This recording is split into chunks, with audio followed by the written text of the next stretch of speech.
వద్దు, ఎవరో లేచి తిరగవద్దు, ప్రార్థన చేసుకుందాం. సకల ఆశీర్వాదకు కారణభూతుడైన మా ప్రియ పరలోకపు తండ్రి, నీ ఘనమైన అత్యున్నతమైన నామానికి వందనాలు, స్తుతి స్తోత్రములు తండ్రి. గడిచిన కాలమంతయు గడిచిన దినములన్నీ మమ్మల్ని కాచి కాపాడి మా యొక్క జీవితంలో మరొక శ్రేష్టమైనటువంటి యొక్క ప్రభు దినాన మేమందరము కూడా తండ్రి సంఘముగా సమకూడి ఇప్పటి వరకు తండ్రి ప్రార్థన ద్వారా పాటల ద్వారా నీ నామాన్ని మేమందరము కూడా మహింపరుచుకుని ఉంటుండగా ఇదిగో పరిశుద్ధ గ్రంథంలో నుంచి నీ యొక్క వాక్యాన్ని బోధించడానికి నేను సిద్ధపాటు కలిగి ఉంటుండగా నిలవబడినటువంటి నేను నిమిత్త మాత్రుని తండ్రి. ఇదిగో నీ బిడ్డలకు మాకును మా యొక్క జీవితాలకి ఏ మాటల ద్వారా అయితే మేము బ్రతుకుచూ ఉన్నాము తండ్రి, ఆ మాటలను బోధించడానికి నాకు మంచి సామర్థ్యాన్ని జ్ఞానాన్ని అనుగ్రహించి సహాయం చేయండి తండ్రి. ఇదిగో వినుచున్నటువంటి నీ బిడ్డల యొక్క హృదయాన్ని తెరిచి నీ మాటలు తండ్రి నీరు కట్టి ఫలించి ఫలాభివృద్ధి చెందుటకు సహాయం అనుగ్రహించండి. ఇదిగో సైతాన్ సోదరులను, అంధకార శక్తులని, అల్లరి శక్తులను మీరు దూరపరచండి, లయపరచండి. నీ కృప నీ ప్రేమ మా మీద ఉంచి మా అందరి మీద నీ కృప అనుగ్రహించగలరని ఈ మనవులు మా రక్షకుడు మా ప్రభువైన యేసు పరిశుద్ధ నామమున ప్రార్థించి అడిగి వేడుకుంటున్నాము తండ్రి, ఆమేన్. మా పిల్లలు ఎవరు అరవద్దు, దేవుని యొక్క వాక్యాన్ని జాగ్రత్తగా మీరందరూ కూడా వినాలని, నేర్చుకోవాలని, దేవుని యొక్క వాక్య ప్రకారం మనం అందరం కూడా ప్రవర్తించాలి. క్రీస్తునందు ప్రియమైనటువంటి దేవుని బిడ్డలారా, దేవుడు మన యొక్క జీవితంలో మరొక శ్రేష్టమైన ఈ ప్రభు దినాన్ని మనం అనుగ్రహించినందుకు మనం ఎల్లప్పుడూ కూడా తండ్రి అయినటువంటి దేవునికి కృతజ్ఞత కలిగి జీవించాలా. ప్రతి ఆదివారం కూడా మనకు ఎన్ని పనులున్నా ఏమున్నప్పటికీ కూడా ఆదివారం వచ్చిందంటే దేవుని నమ్ముతున్నటువంటి ఆయన యొక్క కుమారులుగా, కుమార్తెలుగా మనం ఏం చేస్తూ ఉంటాము? ఆయన యొక్క మందిరంలోనికి వస్తూ ఉంటాము. ఎందుకు ఆయన యొక్క మందిరంలోనికి వస్తూ ఆయన యొక్క సన్నిధానంలో గడుపుతాము అంటే ఈ లోకంలో నుంచి ప్రత్యేకపరచబడినటువంటి వారిగా ఉంటాం. అలాగనే లోకంలో నుండి దేవుని వైపు మరలేనటువంటి వారిగా, దేవుడు మనల్ని పిలిచినటువంటి వాడిగా మనము చూస్తూ ఉంటాం. అందుకనే దేవుని యొక్క ఆజ్ఞ ప్రకారము ఆయన యొక్క కుమారులుగా, కుమార్తెలుగా ఈ లోకములో క్రైస్తవులుగా బ్రతుకుచూ ఉన్నాము కనుక ఆ దేవుడు చెప్పినటువంటి ఆజ్ఞ ప్రకారం మనము ఆయన యొక్క సన్నిధానంలో ఉంటూ ఉన్నాం. అలాగనే మనం చేస్తాం, మొదటిగా ప్రార్థన చేసుకుంటాం. అయ్యా, దేవుని యొక్క మందిరానికి వస్తూ ఉన్నాం, దేవుని యొక్క మందిరంలోని యొక్క మాటలు విని ఆ మాటల ప్రకారం ఈ లోకంలో నా యొక్క జీవితాన్ని మార్చుకోగలుగుతూ ఉన్నాను అని మొదటిగా దేవునికి ప్రార్థనాపూర్వకంగా మనము దేవునికి విన్నవించుకుంటూ ఉంటాం. ఆ తర్వాత ఏం చేస్తాం? ఆరాధనలో రెండవ భాగంగా దేవుడు మనకిచ్చినటువంటి తలాంతుల్లో నుంచి పాటలు పాడగలిగినటువంటి వారు ఏం చేయగలుగుతాము? పాటల ద్వారా తండ్రి అయినటువంటి దేవుని యొక్క నామాన్ని కనపరుచుకుంటూ ఉంటాం. ఆ తర్వాత మూడవ భాగంగా దేవుని యొక్క వాక్యాన్ని మనము నేర్చుకోవాలన్నమాట. ఇది ప్రాముఖ్యమైనటువంటిది. ఏంటిది? దేవుని యొక్క వాక్యాన్ని నేర్చుకోవటము, వినటం అనేది మన యొక్క జీవితంలో ఎంతో ప్రాముఖ్యమైనటువంటి విషయం అని మనం జ్ఞాపకం చేసుకోవాలి. అందుకనే నేటి దినాన ఒక అంశాన్ని గురించి మనం నేర్చుకోబోతూ ఉన్నాం. ప్రతి వారం కూడా ఒక్కొక్క అంశాన్ని మనం నేర్చుకుంటూ ఉన్నాం. కొన్నిసార్లు వ్యక్తిగతమైనటువంటి వారి గురించి, వారి యొక్క జీవితంలో ఏం జరిగిందో నేర్చుకుంటాం. మరొకసారి సంఘాల గురించి మనం నేర్చుకుంటాం. ఒక్కొక్కసారి రాజుల గురించి, లేకపోతే యేసుక్రీస్తు గురించి, ఈ విధంగా అనేక అంశాలని మనం నేర్చుకుంటూ ఉన్నాం. నేడు కూడా ప్రియులారా, పాత నిబంధనలో ఉన్నటువంటి ఒక కుటుంబాన్ని గురించి మనం నేర్చుకోబోతూ ఉన్నాం. ఎవరు ఆ యొక్క కుటుంబం అంటే న్యాయాధిపతుల గ్రంథము 13వ అధ్యాయంలో ఉన్నటువంటి ఒక కుటుంబాన్ని గురించి మనం నేర్చుకోబోతూ ఉన్నాం. చూడండి ఒకసారి, న్యాయాధిపతుల గ్రంథము 13వ అధ్యాయము 13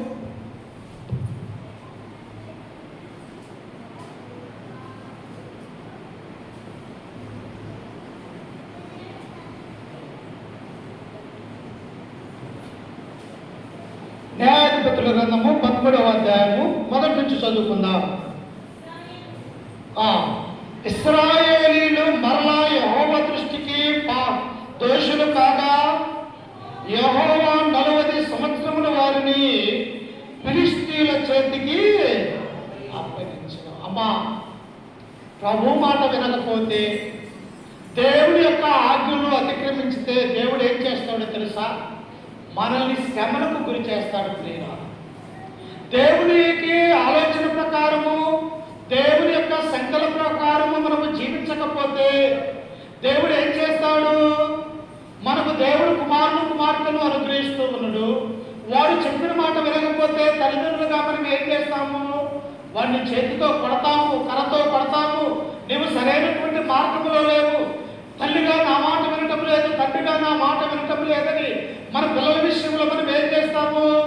వాడికి దెబ్బ తగిలినప్పటికీ కూడా మనము చేతితో వాడిని కొట్టి సరైనగా మాట వినేది రాదుగా మనము చేయగలుగుతాము. అలాగనే తండ్రి అయినటువంటి దేవుడు కూడా తను ప్రేమించి తన కోసం ఒక జనాంగంగా ఏర్పరచుకున్నటువంటి ఇశ్రాయేలు యొక్క ప్రజల్ని దేవుడు ఏం చేస్తూ ఉన్నాడంటే రక్షించేవాడిగా ఉన్నాడు. వారి అవసరతలు తీర్చేవాడిగా దేవుడు ఉంటున్నట్టుగా మనం చూస్తూ ఉన్నాం. కానీ ఇశ్రాయేలు ఏం చేస్తూ ఉన్నారంట? వారు దేవుడి దృష్టికి మరలా పాపము చేసి, మరలా దోషము చేసి వారు చేసినప్పుడు దేవుడు ఏం చేశాడంటే 40 సంవత్సరాలు ఫిలిష్తీయులకు దాసులుగా ఆయన చేశాడు. దాసులుగా ఉంటే ఎలా ఉంటారంట? చెప్పిన పని చేయాలా? ఏం చేయాలా? చెప్పిన పని చేయాలా? చేయకపోతే వాడు కొరడాతో కొడతాడు, అవసరమైతే చంపుతాడు దాసుని. ఎందుకు? వారు అనిదేశమైనటువంటి ఫిలిష్తీయుల కింద ఇశ్రాయేలు ప్రజలు దాసులుగా దేవుడే వారిని అప్పగించినట్టుగా మనం చూస్తూ ఉన్నాం. ఎందుకు అప్పగించాడు అంటే, చూడండి నాతో పాటు పరిశుద్ధ గ్రంథంలో నుంచి న్యాయాధిపతుల గ్రంథము 2వ అధ్యాయము 10వ వచనాన్ని ఒకసారి చదువుకుందాం. ఒకసారి చూడండి. బైబిల్స్ ఉన్నటువంటి వారు తీయండి, పెన్నులు ఉన్నటువంటి వారు రాసుకోండి. ఒకసారి చూడండి. న్యాయాధిపతుల గ్రంథము 2వ అధ్యాయము 10వ వచనాన్ని చదువుకుందాం. ఆ తరము వారందరూ తమ పితరుల యొద్దకు చేర్చబడి వారి తరువాత యెహోవా నేనును ఆయన ఇశ్రాయేలు కొరకు చేసిన కార్యములు నేనును ఎరుగని తరమొకటి కొట్టగా. మా ఎలాంటిదంతా మన తరంలో మన యొక్క పిల్లలకు దేవుడి గురించి చెప్పకపోతే ఆ తరములో ఉన్నటువంటి పిల్లలు ఏమైపోతారు? దేవుడిని ఎరగనటువంటి వారైపోతారు. అంటే తల్లిదండ్రులుగా, లోకములో క్రైస్తవులుగా మన యొక్క బాధ్యత ఎలా ఉన్నదంటే, మనకు పుట్టినటువంటి కుమారులకు, కుమార్తెలకి, మన అన్నదమ్ములకి, రక్త సంబంధికులకి మనము దేవుని గురించి తెలియజెప్పాలా? దేవుని యొక్క వాక్యాన్ని వారికి తెలియజెప్పాలా? ఎందుకు తెలియజెప్పాలా? అయ్యా, మేము ఈ లోకములో ఉన్నప్పుడు దేవుడు మన యొక్క కుటుంబాలలో ఆయన చేసినటువంటి కార్యాలు, అద్భుతాలు, దేవుడు గొప్పవాడు, సర్వోన్నతుడు, ఆయన ద్వారా మనము ఆశీర్వదించబడ్డాము అని తల్లిదండ్రులుగా, లోకములో క్రైస్తవులుగా మన యొక్క పిల్లలకి మనం చెబితే ఆ పిల్లలు ఏం చేస్తారంట? వారు కూడా దేవుని గురించి తెలుసుకునే వారిగా తయారైతారు. కానీ ఇక్కడ ఇశ్రాయేలు యొక్క ప్రజలు తమ యొక్క పిల్లలకి యెహోవా గురించి తెలియజెప్పలేదు. ఆయన చేసిన కార్యముల గురించి కానీ, ఆయన చేసిన అద్భుతాల గురించి కానీ తమ యొక్క పిల్లలకు చెప్పనందున ఒక తరమే ఎలా ఉన్నదంటే దేవుడిని ఎరగనటువంటి వారుగా ఉంటూ ఉన్నారు. అమ్మా, దేవుడిని ఎరగకపోతే మందిరానికి వస్తామా? రాలేము. దేవుడిని ఎరగకపోతే ఆయన గురించినటువంటి గొప్పతనం మనకు తెలుస్తూ ఉన్నదా? ఎందుకు యేసుక్రీస్తు వారి యొక్క లోకానికి వచ్చాడు? ఎందుకు ఆయన కలువరి గిరిలో తన యొక్క రక్తాన్ని చిందించాడు? ఎందుకు ఆయన ఈ లోకంలో 33 సంవత్సరాలు జీవించాడు? ఇవన్నీ మన పిల్లలకు చెప్పకపోతే వారు కూడా ఎలాగైపోతారో తెలుసా? దేవుని ఎరగని తరముగా వారు కూడా అయిపోతారన్నటువంటి విషయాన్ని మనం జ్ఞాపకం చేసుకోవాలి. అందుకనే ఇప్పుడు దేవుణ్ణి ఎరగని తరములో ఉన్నారు. దేవుడంటే భయం లేనటువంటి తరము ఉన్నది. దేవుడంటే భక్తి లేనటువంటి వారిగా ఇశ్రాయేలు యొక్క ప్రజలు ఉంటూ ఉన్నప్పుడు దేవుడు ఇప్పుడు వారిని ఏం చేశాడంట? 40 సంవత్సరములు ఫిలిష్తీయులకి దాసులుగా చేసినట్టుగా మనం చూస్తూ ఉన్నాం. అందుకే ప్రియులారా, మనము కూడా దేవుని యొక్క ఆజ్ఞను అతిక్రమించి పాపము చేస్తే, మనము కూడా దేవుని యొక్క మందిరానికి రాకుండా ఈ లోకంలో పడిపోయి ఉన్నట్టయితే, దేవుడి గురించిన ఇచ్చినటువంటి వాక్యాన్ని వినకపోతే మనల్ని కూడా దేవుడు ఏం చేస్తాడు తెలుసా? మనల్ని కూడా శ్రమల పాలు దేవుడు చేస్తాడు అన్నటువంటి సత్యాన్ని మనము జ్ఞాపకం చేసుకోవాలన్నమాట. అందుకనే చూడండి, తిరిగి న్యాయాధిపతుల గ్రంథము 13వ అధ్యాయం మొదటి వచనానికి వచ్చినప్పుడు అక్కడ ఎవరున్నారు? దేవుడు ఏం చేశాడంట? 40 సంవత్సరముల వారిని ఫిలిష్తీయుల చేతికి అప్పగించాడు. అయ్యా ఇప్పుడు చేస్తుంది ఇంకా బాగుందా? 40 సంవత్సరములు వారిని ఫిలిష్తీయుల చేతికి అప్పగించను. అప్పుడు ఏం జరిగిందో చూడండి 2వ వచనములో, ఆ కాలమున దాను వంశస్థులను జోరియా పట్టణస్థుడైన మానోహాను ఒకడుండెను. అతని భార్య గొడ్రాలై కాన్పు లేక ఉండెను. ఎవరంటమ్మా? ఏ కుటుంబం అంటే ఇది?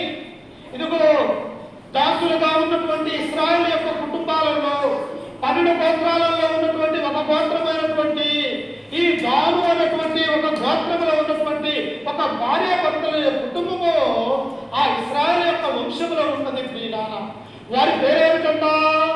ఆయన యొక్క పేరు వచ్చేసి మానోహ. ఆయన యొక్క భార్య.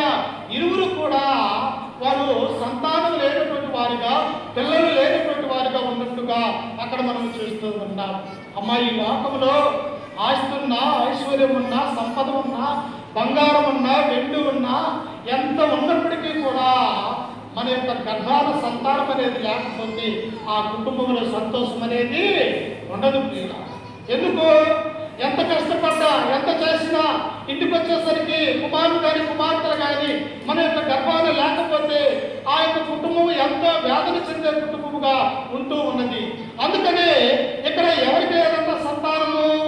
మానోహ అన్నటువంటి ఆయనకి ఇచ్చిన భార్యకు ఏం లేదంటే సంతానం లేనటువంటి వారిగా మనం చూస్తూ ఉన్నాం. వాస్తవంగా రాత్రికాల సమయంలో యేసన్న గారి కుటుంబంలో మనము దేవుని యొక్క వాక్యాన్ని చెప్పుకున్నప్పుడు సంతానం ఎవరిస్తారని మనము తెలియజేసుకున్నాము. దేవుడే ఇయ్యాలా, దేవుడే ఇస్తాడు, వేరెవరు కూడా ఇవ్వలేరు అన్నటువంటి ఆ విషయాన్ని మనము జ్ఞాపకం చేసుకున్నాం. అప్పుడు ఏం చేశాడంటే ఆయన చూడండి, కింద వచనములో 3వ వచనములో,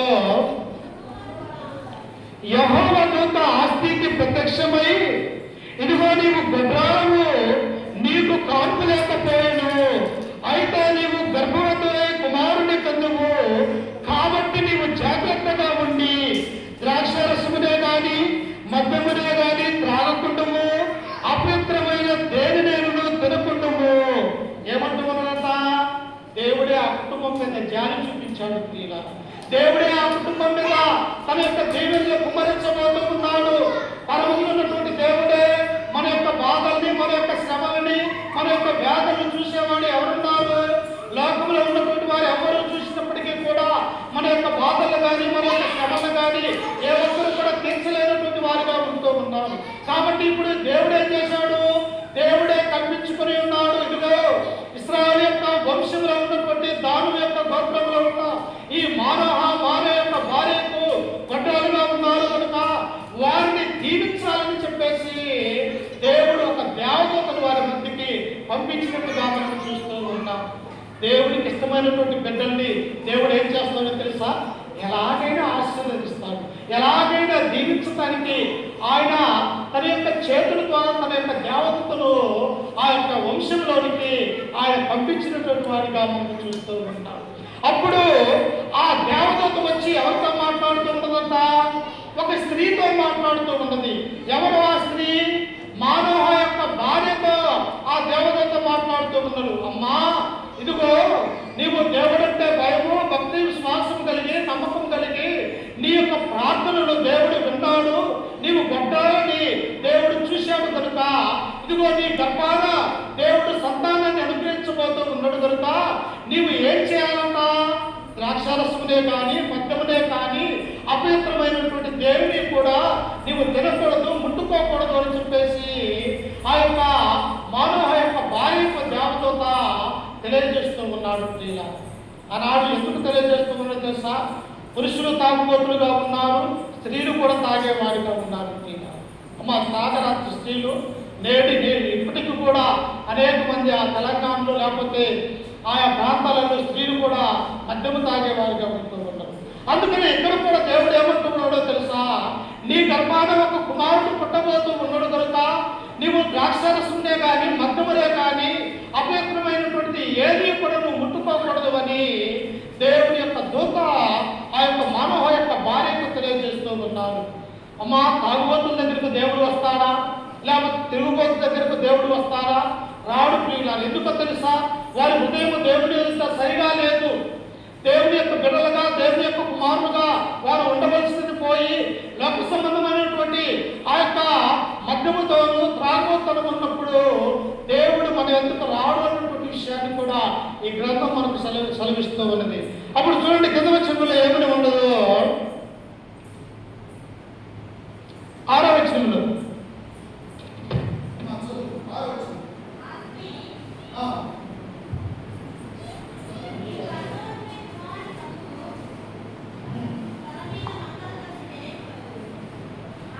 వచనం 13వ అధ్యాయం 6వ వచనం. ఆ స్త్రీ తన పెరిమిటి ఎద్దకు వచ్చి, దైవజనుడొకడు నా ఎద్దకు వచ్చును, అతని రూపము దేవదూత రూపములో పోలినదై మిక్కిలి భేకరముగా ఉండెను. అతడు ఎక్కడి నుండి వచ్చునో నేను అడగలేదు, అతడు తన పేరు నాతో చెప్పలేదు. ఏమో మంచి భార్య అమ్మ. ఎలాంటి భార్య తెలుసా, ఏం జరిగితే అది చెప్పి తన యొక్క భర్తకు చెప్పే భార్యగా ఉంటూ ఉన్నది. ఈనాడు చూడండి, భర్తల మధ్యలో ఎందుకు సమస్యలు వస్తూ ఉన్నాయి, భార్య భర్తల మధ్యలో ఎందుకు అనేకమైనటువంటి తగాదులు కొట్లాట్లు వస్తూ ఉన్నాయంటే రహస్యాలు ఉంచడం వల్ల. భర్త చేసే పనేమో భార్యకు తెలియదు, భార్య చేసే పనేమో భర్తకు తెలియకుండా ఉందంటే ఒకరికొకరు అబద్ధం ఆడుతూ ఉన్నప్పుడు ఏమొస్తాయంట, వారి మధ్యలోకి సాతాను మీద దూరి ఇంకా ఎడం చేయడానికి అవకాశం ఉంటుంది. కానీ ఈ యొక్క భార్య ఏం చేస్తూ ఉన్నదంట, దైవజనుడు వచ్చి మాట్లాడినటువంటి ఆ సంగతిని తన భర్త అయినటువంటి మానవుకు తెలియజేస్తూ ఉన్నది. అయ్యా, ఇదిగో నా యజమానుడా, నా దగ్గరికి నేను చేలో ఉన్నప్పుడు నా దగ్గరికి ఒక దైవజనుడు వచ్చాడు. అతని యొక్క రూపం ఎలా ఉంటుందో తెలుసా, దేవతల రూపము కలిగి ఉన్నాడు. నిజంగా పరలోకంలో నుండి వచ్చినటువంటి వాడు ఎలా ఉంటాడు, దేవదూతల కలిగినటువంటి రూపం ఉంటుంది. తన యొక్క వస్త్రాలు కానీ తన యొక్క రూపము కానీ ఎలా ఉంటుంది, పరిశుద్ధతగా ఉంటూ ఉన్నది. అలాగే తెల్లని వస్త్రాలు ధరించుకున్నటువంటి వారిగా ఉంటూ ఉన్నారు.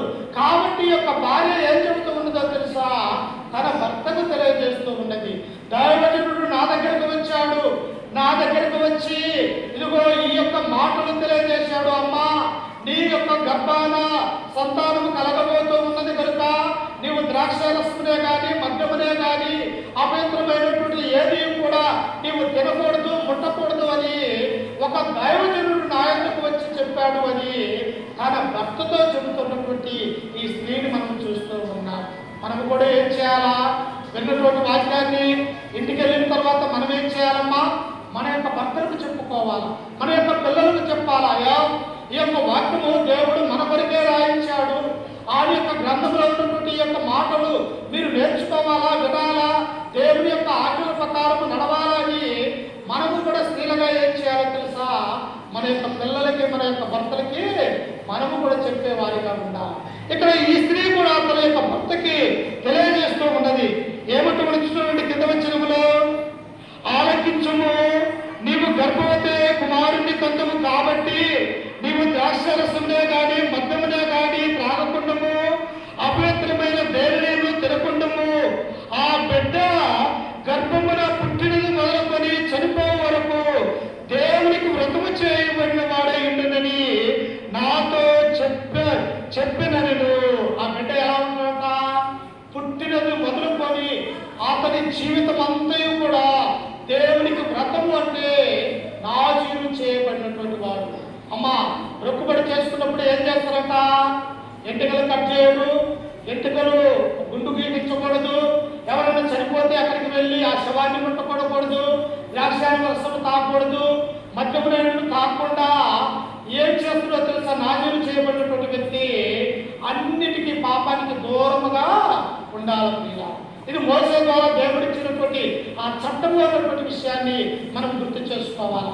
ఈ యొక్క కుమారుడు ఎలాంటి వాడుగా ఉంటూ ఉన్నాడంట, అతడు వ్రతము చేయబడినటువంటి వాడై నాజీరు చేయబడినటువంటి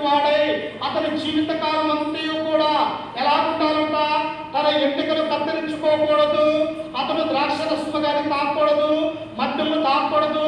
అతన్ని ఎందుకు నేను పుట్టిస్తున్నానో తెలుసా?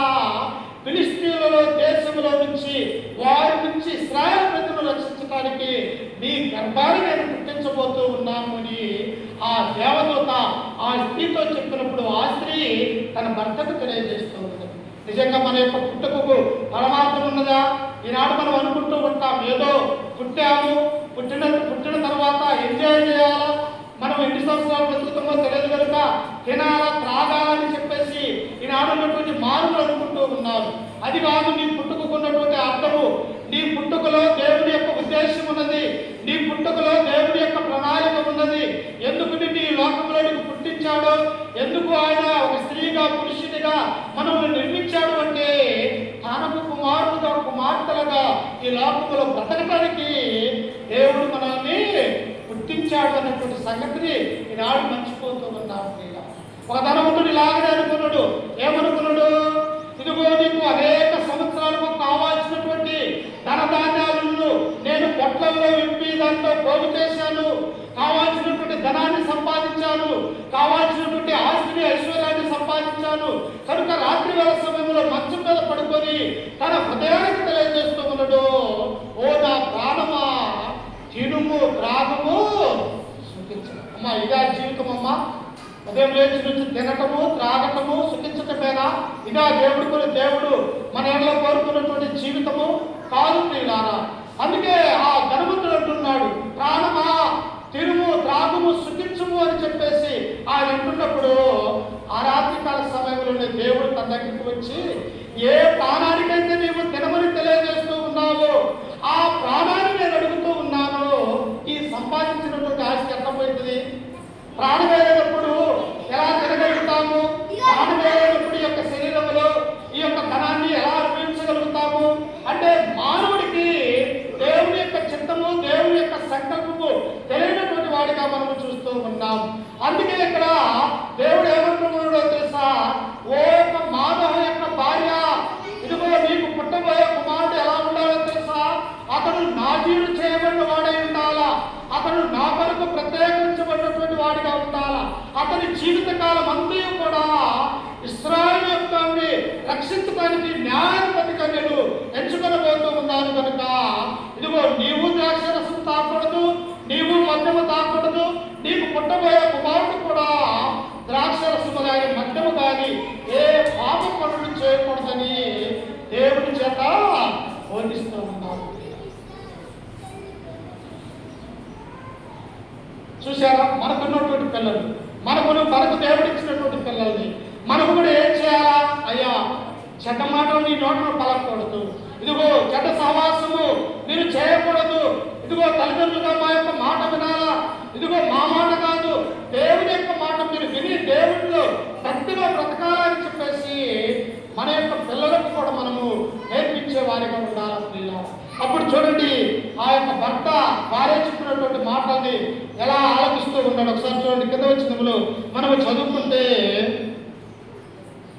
8వ వచనం, 13వ అధ్యాయం 8వ వచనం.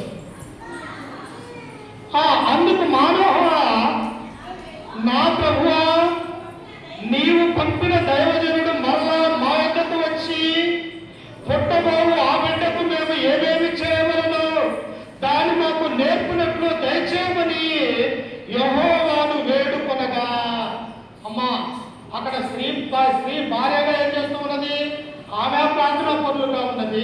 ఆ ప్రార్థనా పరులైనటువంటి ఆ స్త్రీ వచ్చి తన భర్తకు ఏం తెలియజేసినది? దైవజనుడు గురించి దేవుడి సంకల్పాన్ని గురించి తన భర్తకు తెలియజేసినది. ఇప్పుడు భర్త ఏం చేస్తూ ఉన్నాడో తెలుసా? ఆ భార్య మాటలు విని ఈయన మోకరించి ప్రార్థన చేస్తూ ఉన్నాడు. చూశారా పిల్లారా? భార్య మోకరించి ప్రార్థన చేస్తూ ఉన్నది. అలాగే యొక్క భర్త అయినటువంటి మానవ కూడా తన యొక్క భార్య మాటలు ఏం చేస్తూ ఉన్నాడు? ఇతను కూడా ప్రార్థన చేస్తూ ఉన్నాడు. ఇక ఆ కుటుంబంలో పాపం ఉంటుందమ్మా. ఇద్దరు భార్య భర్తలు కలిసి దేవునికి ప్రార్థన చేస్తూ ఉన్నప్పుడు ఆ యొక్క కుటుంబంలో సంతోషం తప్ప ఎక్కడన్నా వేదన ఉంటుందా? ఎక్కడన్నా బాధ ఉంటుందా? లేకపోతే ఎక్కడన్నా సాతాను వచ్చి ఆ కుటుంబంలో చేరడానికి అవకాశం ఉంటుందా? లేదు ప్రియులారా. వారి యొక్క హృదయం ఇద్దరులో ఎవరున్నారంటే దేవుని యొక్క ఆజ్ఞలు ఆ హృదయములు చొచ్చుకుపోయి ఉన్నాయి కనుక సాతాను అక్కడ చోటు లేదు. ఎప్పుడు సాతాను నీ హృదయంలో వెళ్ళిపోతాడు? నీ హృదయంలో దేవుని యొక్క వాక్యం లేనప్పుడు, నీ హృదయంలో దేవుడికి చోటు ఇవ్వనప్పుడు, నీ హృదయంలో ఈ లోకంలో ఉన్నటువంటి పాప అలవాట్లు, పాప ఆలోచనలు, పాప మాటలు ఈ హృదయంలో నుండి మాట్లాడినప్పుడు దేవుడు నీ హృదయంలో నివసించడు కనుక నీ హృదయంలో పాపానికి చోటు ఉంటుంది. కానీ ఇక్కడ మానవ యొక్క భార్య హృదయంలో ఎవరున్నారన్న దేవుడు నివసిస్తూ ఉన్నాడు ప్రియులారా. అందుకని ఈ సమయంలో పౌలు అన్నాడు, ఒకసారి చూడండి, కొరింథీయులకు రాసినటువంటి మొదటి పత్రిక 3వ అధ్యాయము 16వ వచనాన్ని చదువుకుందాం ఒకసారి. కొనకొద్దు కూర్చోండి. కొరింథీయులకు రాసినటువంటి మొదటి పత్రిక 3వ అధ్యాయము 16వ వచనము. మీరు దేవుని ఆలయమై ఉన్నారని, దేవుని ఆత్మ మీలో నివసించుచున్నాడని మీరు ఎరుగరా? ఎవరు నివసించాలంట? ఈ హృదయము, ఈ మనస్సు, ఈ ఆలోచనల, ఈ శరీరంలో ఉన్నటువంటి ఈ యొక్క ప్రాణాన్ని దేనితో దేవుడు పోల్చాడు? మీరు దేవుని ఆలయమై ఉన్నారు. అమ్మా, ఆలయంలో ఏ వస్తువులు ఉండాలా? దేవునికి సంబంధించినటువంటి వస్తువులు ఉండాలా? ఏ వస్తువులు నివసింపకూడదు? పాపపు వస్తువులు దేవుని యొక్క ఆలయంలో ఉండకూడదు అని గ్రంథం మనకు సెలవిస్తూ ఉన్నది. అయితే దేవుని యొక్క మందిరంలో ఏ వస్తువులు ఉంటాయి? దేవుని యొక్క గ్రంథం ఉంటుంది, అలాగనే కానుకలు పెట్టి ఉంటాయి, క్రీస్తు యొక్క శరీరం ఉంటుంది, క్రీస్తు యొక్క రక్తం ఉంటుంది. ఈ దేవాలయంలో పరిశుద్ధులు జీవించే స్థలమని మనము జ్ఞాపకం చేసుకోవాలా. అందుకనే ఇక్కడ పౌలు అంటూ ఉన్నాడు కొరింథీ సంఘానికి తెలియజేస్తూ, మీరు దేవుని ఆలయమై ఉన్నారని, దేవుని ఆత్మ మీలో నివసించుచున్నాడని మీరు ఎరుగరా? ఎవడైనా దేవుని ఆలయమును పాడు చేసినట్లా దేవుడు వాణ్ణి పాడు చేయను. హృదయాన్ని పాడు చేస్తే, ఎవరైనా దేవుని ఎందుకు రాలేకుండా నిన్ను ఆటంకపరిస్తే దేవుడు వాడిని ఏం చేస్తారంట? వారి కుటుంబాన్ని పాడు చేయడానికి సిద్ధపాటు కలిగి ఉన్నాడు ప్రియుల. అందుకనే దేవుని ఆలయం లాంటి మానవ యొక్క హృదయములో, దేవుని ఆలయం లాంటి మానవ యొక్క భార్య హృదయంలో ఇప్పుడు ఎవరు నివసిస్తూ ఉన్నారంట? దేవుని యొక్క ఆత్మ, దేవుని యొక్క దూతలు, ఆయన యొక్క మాటలు వారు ఆలోచిస్తూ ఉన్నారు. అప్పుడు మానవ తన యొక్క భార్య మాట విని ఇప్పుడు దేవుడికి మొరపెడుతూ ఉన్నాడు. ఏమని మొరపెడుతూ ఉన్నారంట? ఈనాడు పురుషులైనటువంటి వారు ఏం చేస్తారంట? ప్రార్థనకు రారు ప్రియులారా, దేవుడి యొక్క మందిరం అంటే రారు. ఆదివారం ఉన్నదంటే ఎక్కడికక్కడికో వెళ్ళడానికి సమయం ఉంటుంది, కానీ ఆ యొక్క భార్యతో కలిసి దేవుడి యొక్క మందిరానికి రాలేనటువంటి పురుషులుగా ఈనాడు మనం చూస్తూ ఉన్నాం. అందుకనే చూడండి, ఇక్కడ మనం గమనిస్తే ఆయన ఏమని ప్రార్థిస్తూ ఉన్నాడు ఒకసారి చూడండి. న్యాయాధిపతుల గ్రంథము 13వ అధ్యాయము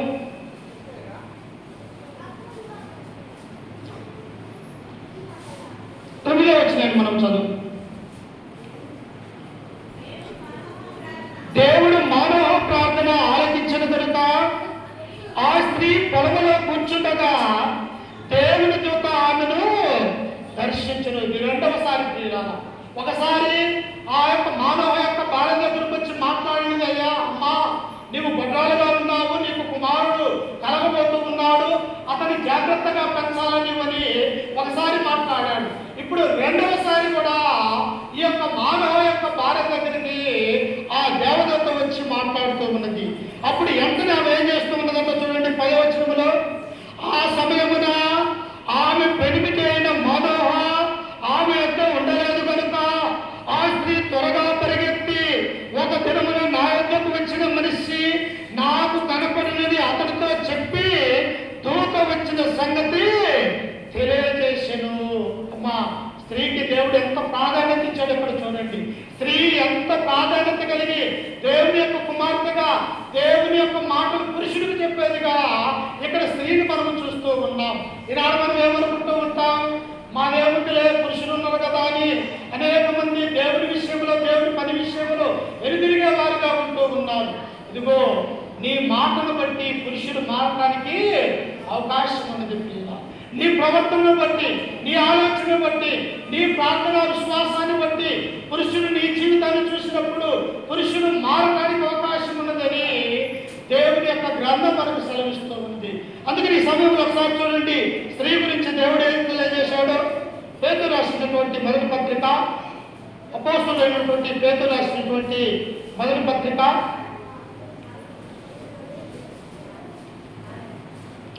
3వ అధ్యాయము 1వ వచనాన్ని మనం చదువుకున్నాము. సార్ చూడండి. అటువలే స్త్రీలారా మీరు మీ స్వపురుషులకు లోబడి ఉండుడి. ఎవరంట? స్త్రీ పిల్లారా. ఎవరికి లోబడమన్నారంట? మీ స్వపురుషులకు, అనగా దేవుడు మీకు ఇచ్చినటువంటి భర్తలకు మీరు లోబడి ఉండాలి అని గ్రంథం మనకు సెలవిస్తూ ఉన్నది. ఇక్కడ మనోహ యొక్క భార్య కూడా ఎవరికి లోబడి ఉన్నది? తన యొక్క భర్త అయినటువంటి మనోహకు లోబడి ఉన్నది. కాబట్టి ఆ దైవజనుడు చెప్పిన ప్రతి మాటను కూడా ఈ యొక్క స్త్రీ ఏం చేస్తూ ఉన్నది? భార్యగా తన భర్తకు తెలియజేసేది కాబట్టి ఉన్నది. అందుకని దేవుడు ఏం చేశాడో తెలుసా? ఈ యొక్క భార్యకు శిరస్సు ఎవరంట? భర్త ప్రియ. అంటే భార్యకు శిరస్సుగా ఉండి మాట్లాడవలసినటువంటి వారు ఎవరు? భర్తకి ఇచ్చాడు ఆ యొక్క హోదాని. అందుకని ఇక్కడ ఏమంటూ ఉన్నారు? అటువలే స్త్రీలారా మీరు మీ స్వపురుషులకు లోబడి ఉండుడి. అందువలన వారిలో ఎవరైనా వాక్యమునకు అవిధేయులైతే వారు భయముతో కూడిన మీ పవిత్ర ప్రవర్తనను చూసి వాక్యము లేకుండానే తమ భార్యల నడవడి వలన రాబట్టవచ్చును. ఈ మాట మర్చిపోతూ ఉన్నారు మా అరవద్దమ్మ. ఏమంటున్నాడంట? ఇదిగో మీ స్వపురుషులకు లోబడి ఉండండి. ఇదిగో మీ భర్తలు దేవుని మందిరానికి రాకపోతే, మీ భర్తలు మీ మాట వినకుండా వారు లోకములో ఉన్నట్టయితే వారు ఏం చూస్తారంట? నీ నడవడికను చూసి, ఇదిగో నా భార్య వారం వారం ప్రార్థనకు పోతున్నది, ఎక్కడ ప్రార్థన జరిగినా ఆమె అక్కడికి వెళ్తూ ఉన్నది, మరలా వచ్చిన తర్వాత ఆమె మోకరించి ప్రార్థన జీవితాన్ని జీవిస్తూ ఉన్నది, ఈమె ఇంత పవిత్రంగా జీవిస్తే నేను ఎందుకు ఇలా అయిపోతూ ఉన్నానని ఒకనొక సమయంలో ఆ యొక్క పురుషుడి హృదయంలో నీ పవిత్ర ప్రవర్తన చూసి మారటానికి అవకాశం ఉన్నది. అలా మారతారమ్మా? మారేవారు ఉన్నారు. ఇక్కడ మనోహ అలాగే ఉన్నట్టుగా మనం చూస్తూ ఉన్నాం. భార్య చెప్పినటువంటి దేవుని యొక్క మాటలు విన్నటువంటి యొక్క మానవ ఏం చేస్తూ ఉన్నాడు? దేవునికి మోకరించి ప్రార్థన చేసేవారిగా ఉన్నట్టుగా మనం చూస్తూ ఉన్నాం. ప్రియులారా, మన యొక్క కుటుంబము కూడా మానవ యొక్క భార్య వలె ప్రతి నిత్యం కూడా దేవునికి ప్రార్థన చేసుకుంటూ, దేవుని యొక్క వాక్యాన్ని చదువుకుంటూ, మనకు ఇచ్చినటువంటి పిల్లలకి దేవుని యొక్క వాక్యాన్ని నేర్పిస్తూ ఈ లోకంలో క్రైస్తవ కుటుంబముగా ఎదగాలని దేవుడు కోరుకుంటూ ఉన్నాడు. అలా ఉండకపోతే భార్యతో భార్యతే, భర్తతో అయిపోతుంది. ఇక పిల్లలతో పిల్లలతో అయిపోతుంది. అప్పుడు కుటుంబం ఏమైపోతుంది? పూర్తిగా దేవుల్లో నుండి పతనావస్థకు వచ్చి పూర్తిగా దూరమైపోతామన్నటువంటి విషయాన్ని మనం జ్ఞాపకం చేసుకోవాలి. అందుకనే చూడండి, ఆ యొక్క మనోహ ఏం చేస్తూ ఉన్నాడో చూడండి. తిరిగి న్యాయాధిపతుల గ్రంథము 13వ అధ్యాయానికి రండి.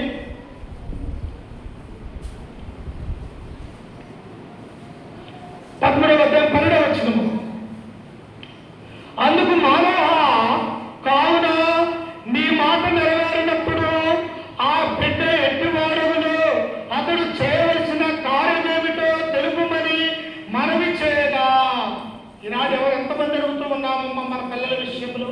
ఎంతమంది తల్లిదండ్రులుగా ఉన్నటువంటి మనకు ఇచ్చిన కుమార్తె విషయంలో, కుమారుల విషయంలో, దేవా నాకు ఇచ్చినటువంటి ఈ బిడ్డను నేను ఎలా పెంచాలా, ఎలా పెంచగలిగితే నీ యొక్క కుమార్తెగా మారగలుగుతాడని ఎంతమంది మనం మోకరించి అనేటువంటి దేవుడికి ప్రార్థన చేస్తూ ఉన్నాము?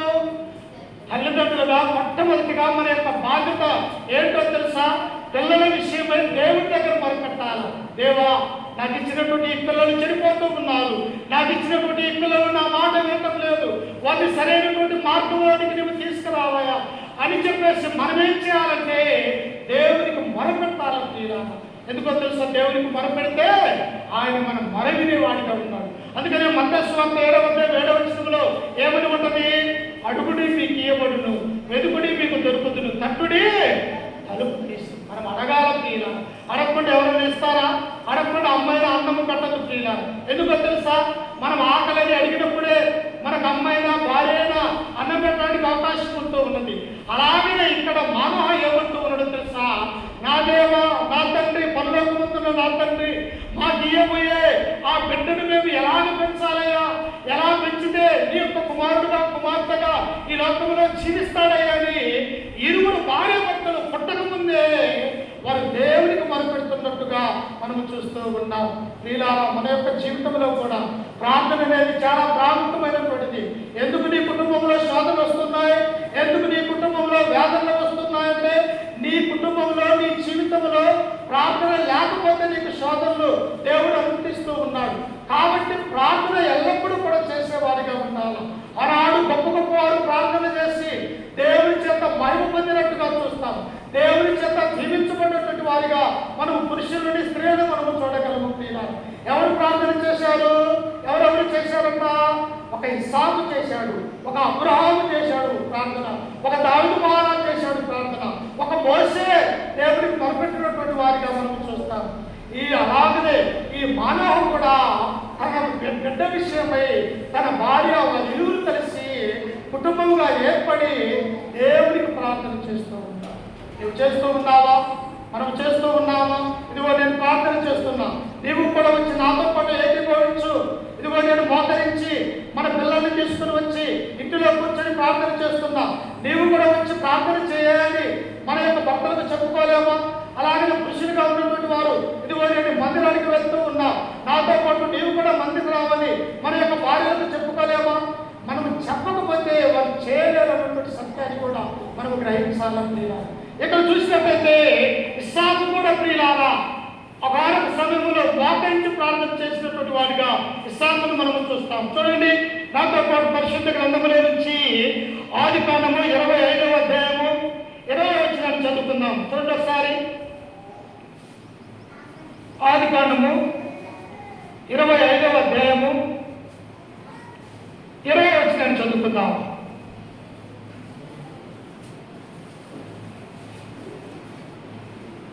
ఇస్సాకు పద్దరాములో నివసించు అరామీయుడైన బెతుయేలు కుమార్తె అయిన అరామీయుడైన లాబాను సహోదరుడైన రిబ్కాను పెళ్లి చేసుకున్నప్పుడు 40 సంవత్సరముల గలవాడు. ఇస్సాకు భార్య గొడ్రాలు కనుక అతడు ఆమె విషయమై యెహోవాను వేడుకొనెను. అమ్మా, పిల్లలు కాలేదని ఎవరు చేస్తున్నారంట ప్రార్థన?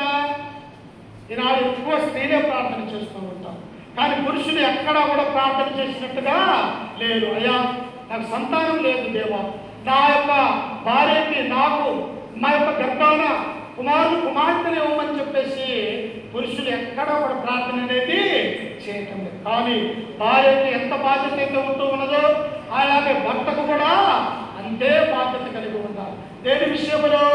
దేవుని విషయములు, దేవుని యొక్క వాక్య విషయములు, దేవుడి అంటే భయపడే విషయములు, దేవుని యొక్క విశ్వాసం కలిగే విషయములు, దేవుని యొక్క ఆజ్ఞలో విధేయత కలిగిన విషయములు జాగ్రత్త కలిగి ఉన్నారు.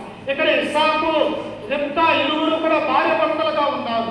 వారికి ఏమి లేదంట, వారు కూడా గొడ్రాలుగా ఉండి వారికి కూడా సంతానం లేనప్పుడు ఎవరు ప్రార్థిస్తూ ఉన్నారంట?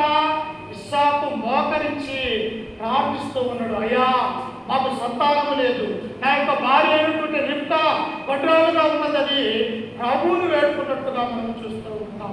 ప్రియులారా, నీ నా జీవితంలో కూడా మనమందరము కూడా ఎల్లప్పుడూ దేవుని యందు భయము భక్తి విశ్వాసం కలిగి ప్రార్థనా జీవితాన్ని కలిగి ఉన్నట్లయితే, ప్రార్థన ద్వారా తండ్రి అయినటువంటి దేవుణ్ణి మనమందరము వేడుకున్నట్లయితే నీకు ఎట్టి సమస్య ఇచ్చినా ఎంత శ్రమ వచ్చినా నీవు ఏది కావాలని కోరుకున్నప్పటికీ కూడా ఆ కోరిక దేవుడు ప్రార్థన ద్వారా తీర్చగలడు అని మనం జ్ఞాపకం చేసుకోవాలి. అందుకని ఇక్కడ మానవుడు ఏం చేస్తూ ఉన్నాడట? దేవుడికి మొరపెట్టేవాడిగా ఉంటూ ఉన్నాడు. అప్పుడు దేవుడు ఏం చేశాడో చూడండి. దేవుడికి మొరపెడితే ఆయన ఆలకించకపోయేవాడమ్మా, ఆయన ఆలకించే దేవుడు, ఆయన మాట వినే దేవుడు, మన ప్రార్థన వినేవాడిగా ఉంటాడు. ఎప్పుడు నా బిడ్డలు నాకు నా వైపు చూసి ప్రార్థన చేస్తారా అని ఆయన ఎదురు చూసేవాడు దేవుడు. అందుకని పేతురు రాసిన పత్రికలో దేవుడు అంటాడు, ప్రభువు కన్నులు నీతిమంతుల మీదను ఆయన చెవులు వారి ప్రార్థన వైపు ఉన్నవి, కానీ కీడు చేయ వారికి ఆయన ముఖము మరుగు చేసుకున్నది. ఆయన ముఖము ఎవరికి మరుగు చేసుకున్నారట? ఎవరైతే కీడు చేయాలని చూస్తారు, ఎవరైతే ఈ లోకంలో దేవుడంటే భయము భక్తి లేకుండా ఈ లోకంలో జీవిస్తారు, వారికి దేవుడు కనిపించడు. ప్రియులారా, దేవుడే తన యొక్క ముఖాన్ని మరుగు చేసుకుంటాడు. అయితే ఎవరైతే విశ్వాసం కలిగి నమ్మకం కలిగి దేవుడంటే భయభక్తులు కలిగి ఉంటారో ఎప్పుడు ఆయన ప్రార్థన ఆయన యొక్క చెవులు మన మీద ఉంచుతాడు. ఎప్పుడు నా బిడ్డలు ప్రార్థన చేస్తారో నేను వినాలని చెప్పేసి వారి యొక్క చెప్పేసి దేవుడు మన ఎడలా ఆలోచన కలిగేవాడుగా ఉన్నాడు. ఇక్కడ మనో యొక్క భార్య ఆ యొక్క కుమారుడి విషయమై ప్రార్థన చేసినప్పుడు వారికి కుమారుడు ఇచ్చాడమ్మా, ఒక గొప్ప కుమారుడిని అనుగ్రహించినాడు. ఎవరు ఆయన పేరు? ఎవరైనా చెప్పగలరా? ఎవరు ఆయన పేరు? సంసోను. ఈ సంసోను ఎవరంటే ఇశ్రాయేలుకి రక్షించే రక్షకుడిగా, ఇశ్రాయేలు ఫిలిష్తీయుల దేశంలో నుంచి, ఆ దాసత్వం అనే కాడులో నుంచి బయటికి తీసుకుని వచ్చేవాడిగా సంసోనుడు దేవుడు ఎన్నుకున్నట్టుగా మనం చూస్తూ ఉన్నాం.